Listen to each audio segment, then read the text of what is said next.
اعوذ باللہ من الشیطان الرجیم بسم اللہ الرحمن الرحیم وما من دابۃ فی الارض الا علی اللہ رزقها ویعلم مستقرها ومستودعها کل فی کتاب مبین صدق اللہ العظیم۔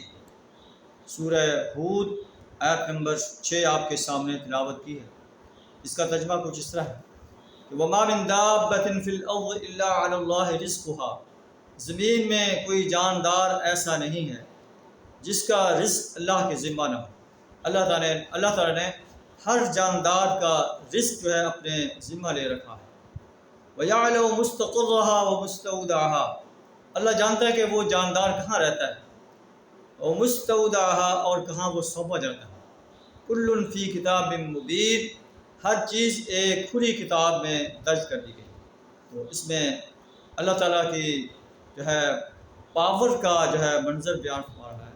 اللہ تعالیٰ ہر جاندار کو آبزرو کر رہا ہے، چاہے وہ انسان ہے، جن ہے اور فرشتے ہیں، اسی طرح اور چھوٹے چھوٹے مخلوق ہے۔ اللہ تعالیٰ ہر جاندار کو آبزرو کر رہا ہے اور اس کو رزق فراہم فرما رہا ہے، اور اللہ جانتا ہے کہ وہ کہاں رہتا ہے۔ اور جب وہ جاندار اس دنیا سے ختم ہوتا ہے تو یہ بھی اللہ کو معلوم ہے کہ وہ کہاں سونپا جا رہا ہے۔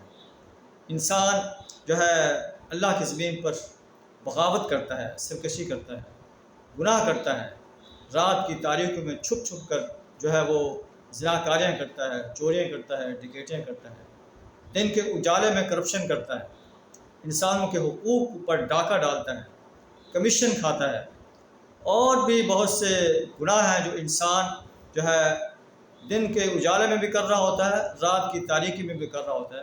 تو اللہ فرماتا ہے کہ اللہ تعالیٰ اس کو آبزرو کر رہا ہے۔